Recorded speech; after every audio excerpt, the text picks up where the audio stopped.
खुलुमबाय स्टुडिय'आव दं आं उदांस्रि मोसाहारि। जाला दख'र दुलाराय बर' फरायसा आफादा 2024 इं मायथाइयाव बर' रावजों फरायनानै HSLC आरो HS आनजादाव सेथि मासि लानानै उथ्रिसार जानो हानाय फरायसाफोरखौ बरायनाय आरो मान बावनाय हाबाफारि खुंदों।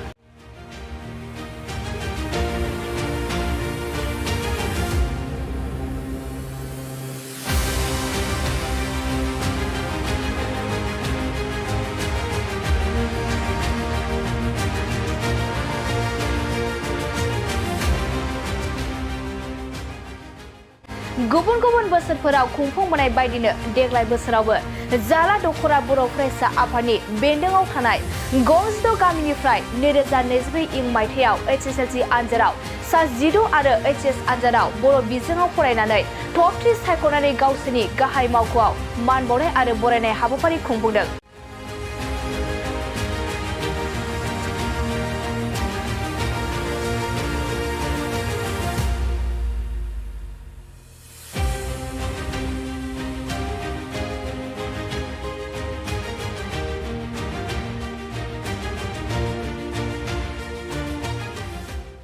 बे बरायनाय आरो मान बावनाय हाबाफारि लानायनि थांखियानो जादों इयुनाव फरायसाफोरा आरोबाव बेनिफ्राय साबसिन फरायनायाव गोसो होनो थुलुंगा मोननो हायो। लोगोसे लाइमोनफोरखौ गाज्रि हाबाफोरनिफ्राय गोजानाव दोननानै समाजारि मोजां हाबा मावनाय आरो मोजाङैनो गोजौ फारसे सोलोंथाइ लानो हानाय। बे हाबाफारियावनो फुंबिलि समनि मुंख्लंफोरखौ गोसोखांनानै बिथांमोननि मुसुखायाव जेवारि फोजोंनायजों लोगोसे बिबार बावनाय हाबाफारिजों मेहेर गोनाङै जानानै थाङो। बेनि अनगायैबो बे हाबाफारियाव गाहाय आलासि महरै बाहागो लाफैयो आइथियाबारि बिद्या मन्दिर जौसिन फरायसालिनि आयदा फोरोंगिरि भबेन बर' बिथाङा आरो जर'खा आलासि महरै बाहागो लाफैयो बाक्सा जिल्ला दुलाराय बर' फरायसा आफादनि सोलोंथाइ नेहाथारि नेथु कुमार ब्रह्म आरो बिथांजों लोगोसे ओनसोलनि गोबां फोरोंगिरि समाज सिबियारि बिथांमोना बाहागो लाफैयो। दिनै जाला दख'र दुलाराय बर' फरायसा आफादा दख'र आफादनि मावखुलियाव 2024 इं मायथाइयाव बर' बिजोंजों फरायनानै जाय फरायसाफोरा HSLC आनजादाव उथ्रिसारनो हादों सेथि थाखो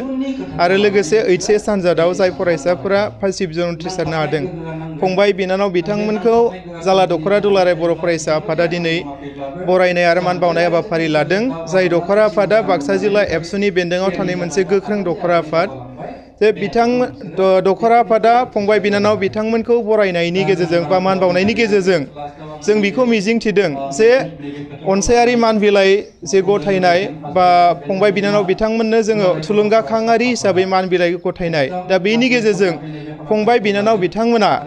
दि गावनि नाजानायनि जोहै जाफुंसार जानो हानाय बेखौ दिनै अनसायारि मान बिलाइखौ मोनसे नेरसोन हिसाबै लानानै गावनि जिउनि जे थांखि बै थांखिखौ जाफुंहोनो थाखाय निस्सय जे फोरमान बिलाइ बा अनसायारि मान बिलाइ बिनि गेजेरजों बिथांमोना थुलुंगा मोनगोन। जोङो दख'र आफाद आरो जिल्ला आफाद बेखौ जोङो मिजिंथिदों। लोगोसे फंबाय बिनानाव बिथांमोना बेखौ गोसोआव लालांगोन जे फरायसा समनिफ्रायनो जे नाजायै अन्तत जाला दख'र दुलाराय बर' फरायसा आफादनि बेन्दोङाव बयनिख्रुइबो साबसिन फरायसा हिसाबै दिनै बिथांमोना बरायजाबाय। बेनिफ्राय निस्सय बिथांमोना बुजि मोनथिगोन जे जोंनो दिनै जाला दख'र दुलाराय बर' फरायसा आफादनि साफा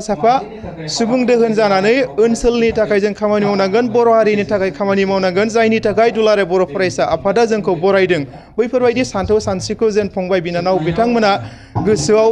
लानानै सोलिलांनो हायो बा बुजि मोनो जों बेखौ मिजिंथिदों। आथिखालाव एसे सिगांनिखौ नायोब्लाथाय बर'फोरनि गेजेराव सोलोंथाइनि हारा माबायदि जाना दं? निस्सय दुलाराय बर' फरायसा आफादा जेब्ला 2006 मायथाइयाव सोलोंथाइ बोसोर फोसावदोंमोन दा बेवहाय नायोब्ला सारा आसामाव गासै बर' बिजोंनि जेसेबां बर' फरायसाफोरा HSLC आनजाद लिरदोंमोन बेहाय सा 66ल' जे फरायसाफोरा फार्स्ट डिभिजन मोननो हादोंमोन। बेनिनो जोंनि बाक्सा जिल्लायाव गासै सा 22 फरायसाफोरा 2006 मायथाइयाव फार्स्ट डिभिजन मोननो हादोंमोन। नाथाय देग्लाय जोङो नुबाय दुलाराय बर' फरायसा आफादा फरायसालि थांनानै केरियार काउन्सिलिं बा मटिभेसन प्रग्राम लानाय बा गामि थांनानै मिटिं लानाय बिदिनो दख'र आफाद बा जिल्ला आफाद बा मिरु आफादा फरायसाफोरनि मोजां रिजाल्टखौ जोङो बरायनाय आरो मान बावनाय दा बैफोरबायदि हाबाफारि लानायजों लोगोसे फरायसाफोरनि गावनि नाजानाय जे मोनसे सोलायनायनि गेजेरजों दिनै जों रिजाल्टखौ नुनो मोनबाय जे दिनैनि समाव जे 2006 आरो दिनै 2024 मायथाइनि रिजाल्टखौ नायोब्ला जोङो हा आरो अख्रांनि फाराग बायदि नुनो मोनो मानोना दिनै जों नायोब्ला 4000नि खाथियाव जोंनि बर' फरायसाफोराबो बर' बिजोंनि जाय फरायसा मेट्रिक आनजाद लिरदों बिथांमोना फार्स्ट डिभिजन उथ्रिसारनो हानायखौ जों नुनो मोन्दों दा बे हिसाबै जोंनि मावनाय आरो नाजानाय फरायसाफोरनि जेसेबां खस्थ' खालामनानै फरायनाय बिमा बिफा बा गार्जेन दिथागिरि बा फोरोंगुरु बा समाज सिबियारि बा बर' थुनलाइ आफाद जेसेबां बर'नि माहारियारि आफादफोर दङ जों गासैबो नाजानायनि मोनसे मोजां फिथाइ होननानै जों बेखौ साननानै लादों आरो जोंहा गोबां मावबावनांगौ दङ मानो होननानै बुङोब्ला जों दिनै नुनो मोन्दों सोलोंथाइ बिथिङाव जों बर' हारियाबो एसे एनै जौगायाखै नङा जौगादों बिटिसि ओनसोलखौ नायोब्ला जों नुनो मोनबाय बा बिटिआर ओनसोलखौ नायोब्ला जों नुनो मोनबाय बर'फोरानो बिटिआर हालामाव बयनिख्रुइबो सोलोंथाइ बिथिङाव आथिखालाव जौगासिनबोगासिनो जोङो दुलाराय बर' फरायसा आफाद बाक्सा जिल्ला हिसाबैबो नायदों 2024 मायथाइनि जे मेट्रिकनि रिजाल्ट बेखौ नायबाय जों बर' बिजोंनि रिजाल्टखौ सानदों बर' बिजोंनि रिजाल्ट बायदियै 91.45 जौखोन्दो जों बर' हिसाबै मेट्रिकआव फार्स्ट डिभिजन बेखौ जों मोननो हादों नाथाय गासै बिजोंखौ नायोब्ला गासै 86.9 जौखोन्दो मोनदों दा बेवहाय खोथाया जाहैबाय 86.9 जौखोन्दो मोननानै बाक्सा जिल्लाया दुलाराय आसामावनो गासै जिल्लाफोरनि मादाव 4थि पजिशनखौ आवग्रिनो हादों नाथाय बर' गोजा लायोबा नाथाय जोङो 4थिनिख्रुइ एसे सिगांसिनाव दावखोबावनो हाबावगौमोन दा बे हिसाबै बर' फरायसा बा जोंनि बर'फोरनि जे सोलोंथाइ लानाय बिटिआर ओनसोलाव गुबुन गुबुन हारिफोरनिख्रुइ एसे जौगासिननाय जों बेखौ दिनैनि समाव मोनदांनो मोन्दों आरो बेजों लोगोसे जोंहा सांग्रां खालामनो गोनाङा जाबाय जोंनि जे सोलोंथाइ लानाय जोंनि फंबाय बिनानाव बिथांमोन बुजिस' हायै समाव माखासे गाज्रि थासारिजों मोगा मोगि जाहैनाय जायखौ जानाङा जेराव थांनाङा जायखौ मावनाङा बैफोरबायदि गाज्रि अबस्थाजों जोंनि फरायसा फंबाय बिनानाव बिथांमोनखौ जोङो एखनब्ला गोरोन्थियै थांफ्लांनायखौ जोङो नुनो मोन्दों दा बिनि थाखायनो जों साफ्रोमबो फंबाय बिनानाव बिथांमोनखौ खावलायदों बे मेट्रिक पास जानायानो जा बे हाइ स्कुलाव फरायनायानो जा बे हायार सेकेन्डारियाव फरायनायानो जा बे डिग्रि फरायनायानो जा बा बियो पस्ट ग्रेजुएसन खालामनायानो जा एनि कर्स जिखौ खालामाथों मानो साफ्रोमबो जोंनि फंबाय बिनानाव फरायसा बिथांमोना जेन' जे बैफोर गाज्रि थासारिनिफ्राय गावखौ उदां खालामनानै लाबोनो नाजायो खारन हारि हिसाबै जौगानांगौब्ला बैफोरबायदि जाय जिनिसा जोंनि खहा खालामो बैफोर जिनिसनिफ्राय जों उदां जाथारनांगोन बेनिखायनो दिनै नोंथांमोननि जे निउस मिडिया बे निउस मिडियानि गेजेरजों जोङो साफ्रोमबो फरायसाफोरखौ खावलायदों जेन बैफोरबायदि गाज्रि जायनिखि बेसाद गाज्रि मुवा बैफोरनिफ्राय जेन गावखौ उदां खालामनानै लाखिनो हायो बा लाखिनो नाजायो बेखौबो जोङो साफ्रोमबो फरायगिरि बिथांमोनखौ खावलायनाय जाबाय निश्चय जों बाक्सा जिल्ला दुलाराय बर' फरायसा आफादा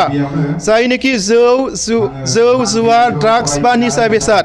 बैफोर निसा बेसादखौ जोंनि गेजेराव सोलिनाय नुयोब्ला जोंथ' बेखौ होबथादों आरो बैनिफ्राय जोंनि फरायसाफोर बा बाहायगिरि जायफोरा बेजों लिप्त जायो बिथांमोनखौ जों खावलायदों बिनिफ्राय जेरैखि जाया जों उदां जानांगौ नोंथांमोना उदां जानांगौ मानोना बे मुवा बेसादखौ खालामबाय थायोब्ला हारि हिसाबै जौगानाय बा जौगासार खालामनो नाजानाय बा गेरेमसा माहारि महर मोननो नाजानाय बेयो माब्लाबाबो मोगथां महर मोननाय नङा दा बेनि थाखाय बाक्सा जिल्ला दुलाराय बर' फरायसा आफाद आरो बेजों लोगोसे जिल्लानि बेन्दोङाव थानाय 25 आनसलिक गासैबो आनसलिकखौ लाफानानै जोङो ड्राग्स जौ जुवा गासै बैफोरबायदि असामाजिक कला कार्जनि एगेन्स्टै जोङो जुद्ध बायदि जुजिनो थाखाय जोङो सांग्रां जादों नैबे जोंनि बे दिनै जायनिखि दा जुलाइ मास बे जुलाइ मासाव जोंहा फोरोंगिरिफोरखौ लानानै सावरायनाय मोनसे हाबाफारि सोलिगासिनो दं बेजों लोगोसे आन्डार 13 जिहेतु फुटबल हौवासा हिन्जावसाफोरनि बेबो सोलिगासिनो दं जुलाइ मासा जोबनायनि उनाव जेथियानोखि आगष्ट मास फैगोन आगष्ट मास फैयोब्ला जों गंफ्रोमबो फरायसालि हाबगोन जोङो रेलि लागोन जेन ड्राग्स जौ जुवा जायखिजाया निसा बेसादनिफ्राय जोंनि फरायसाफोरा बा जोंनि बर' सुबुंफोरा बा जोंनि ओनसोलनि गासैबो सुबुंफोरा उदां जायो लोगोसे मोनसे ओनसोलाव जोंनि ओनसोलाव जौगासारनाय लाबोनो हायो हारियाव जौगासारो हादरनि साफा दिनै जाखांफुनाय जोंनि फंबाय बिनानाव बिथांमोना साफा गावनि आथिङाव गसंथानायजों लोगोसे जेन राफोद फुंखा सुबुं जानो हायो बैखौ थांखि आरो नोजोर लानानै जोङो खामानि मावगोन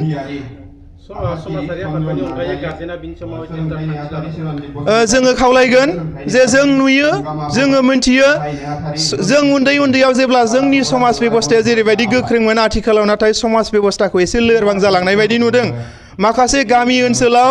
गावनि गामियाव माबायदि थासारि जादों दा बै माखासे थासारिखौ कन्ट्रल खालामनो हायै बा गाज्रि थासारि जायोब्ला बेखौ समाजा दायित्व लानानै सलुसन खालामनो हायै बा मोजाङै बिजिरनो हायै आथिखालाव बेफोरबायदि लोरबां समाजखौबो जों नुनो मोन्दों। नाथाय जों खावलायदोङो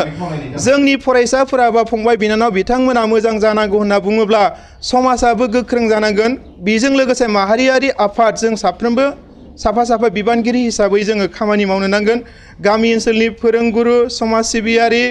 बेहाय गावबुरायानो जा गासैबो सुबुङा बेहाय बाहागो लानांगोन जे समाजखौ जेरैखिजाया फोसाबनो थाखाय। दा बिसेसकै जों बेहाय खावलायगोन समाज बेबस्थाया थिग जायोब्ला समाजाव जुदि मोनसे गोरा बेंथाय थायोब्ला गामि ओनसोलनि उन्दैयानो जा गेदेरानो जा बै समाजनि बेबस्थाखौ समाजनि बेंथाय बेन्दोंखौ बारस'नानै बिथांमोना सोलिनो हाया। दा बेनिखायनो जुदि समाजा गोरा बेंथायनि गेजेरजों सोलियोब्ला समाजा जुदि बेंथायखौ खान्थिखौ गोरा खालामोब्ला गामि ओनसोलनि सुबुंफोरा मोजां जानांगौनि बाध्य जायो। बेनि थाखाय जोङो समाजखौबो खावलायगोन जेन समाज बेबस्थाखौ जेरैखि जाया गोरा बेन्दोंनि गेजेरजों लानानै थाङो। समाजखौ जोङो नुनो मोनाखै नङा, नुनो मोन्दों, मोन्थिदों। खायसे ओरैबायदिबो समाज दङ, खायसे गामि ओनसोलाव मिटिं जायोब्ला आरियोब्ला सोरबा सासे सानैया जौ लोंनानै मिटिङाव बाहागो लानानै अपिनियन होयोब्ला बैजोंनो दमन खालामजानाय बैफोरबायदि खोथाखौबो जोङो मिथिनानै मोन्दों। नाथाय जेन बैफोरबायदि दुखुनांथावा जोंनि समाजाव जेब्लाबो जाबाय थाया, जेन बैफोरबायदिया समाजाव मोनसे सोलायनाय फैयो, रिफर्म लाबोयो। दा बैफोरबायदि जायफोर जौ जुवाजों लोहाबनानै थाग्रा बैफोरबायदि सुबुंनि मथै गामिया सोलिया। गामि आफादफोरा मोनफ्रोमबो गामिया जेन मोनसे मोजां सिन्ताधारानि गेजेरजों जाय बायदि सुबुंफोरनि साननायनि गेजेरजों गामियाव मोनसे गोजोन थासारि फैगोन, जाय बायदि सानग्रा सुबुंफोरनि गेजेरजों फरायसा फंबाय बिनानाव बिथांमोना मोजाङै सोलोंथाइ लानायजों लोगोसे हारिनि साफा साफा राफोद सुबुं जाहैनो हागोन। जाय बायदि सुबुं बिथांमोननि साननायजों गामि ओनसोला जौगानायजों लोगोसे सारा आसाम नाङै सारा भारत नाङै बा सारा पृथिबियाव मिथिसार जानो हागोन। लोगोसे दिनैनि बादायलायनाय जुगजों गोरोबलांफानानै गुबुन जौगानाय हारिफोर बायदि जोंबो बर'खौ गेरेमसा माहारि महरै गुबुननि सिगाङाव बिखा फोरदाननानै बुंनानै जोङो बर' हारि, जोङो जौगा हारि होननानै जोङो जोंनि खुंथायखौ जोंनि आखायाव लानानै जोङो जेन दावगालांनो हायो। दा बैफोरबायदि थासारिखौ जेन मोनफुंनो हायो बेनि थाखाय गामि ओनसोल फोरोंगुरु सार मेडाम बिथांमोन लोगोसे जेसेबांनिखि माहारियारि आफाद दङ साफ्रोमबो जेन मोनफ्रोमबो आफाद आरो साफ्रोमबो सुबुङा जेन हारिखौ जौगाहोनांगौनि थाखाय एसेबाबो जेन दायित्व लायो। दा बेखौबो जोङो खावलायदेरनाय जाबाय। दिनै जाला दख'र दुलाराय बर' फरायसा आफाद, जायनिखि बाक्सा जिल्ला दुलाराय बर' फरायसा आफादनि बेन्दोङाव थानाय मोनसे गोख्रों दख'र आफाद। बे दख'र आफादा जे जाला दख'र एबसुनि जे बेन्दोंनिफ्राय जाय बर' फरायसाफोरा देग्लाय बर' बिजोंजों फरायनानै HSLC आनजादाव सेथि थाखोआव उथ्रिसारदों, लोगोसे हायार सेकेन्डारियाव जाय फरायसाफोरा सेथि थाखोआव उथ्रिसारदों, फंबाय बिनानाव बिथांमोनखौ दख'र आफादा बरायनाय हाबाफारि दिनै बानजायदों जाला दख'र जे अफिस, दा बेवहायनो बानजायनाय जादों। बेनि गेजेरजों फरायसाफ्रा माबायदि थुलुंगा मोनथाव होनना नोंथांमोना सानदों? निस्सय दिनैनि जे बरायनाय हाबाफारि, बरायनाय आरो मान बावनाय हाबाफारि, दा बेवहाय फरायसाफोरा जे बरायजानानै जे थुलुंगा मोनगोन जों बेखौ मिजिंथियो। मानो होननानै बुङोब्ला जे जों नुदों जाय फरायसाफोरा जे फरायनायानो जा गेलेनायानो जा गुबुन गुबुन बिथिं जायनिखि बादायलु, बेवहाय जाय फरायसा बा बाहागो लागिरि बिथांमोना गावनि नाजानाय जुजिनायजों माबा मोनसे मावनानै जाफुंसार जानो हायो। आरो बैफोरबायदि फरायसाफोरखौ सोरबा जुदि थुलुंगा होनो एबा बेफोरबायदि बरायनाय हाबाफारि बानजायोब्ला बैनि गेजेरजों जिहेथु फंबाय बिनानाव बिथांमोननो अनसायारि मान बिलाइ जिहेथु बावनाय जागोन।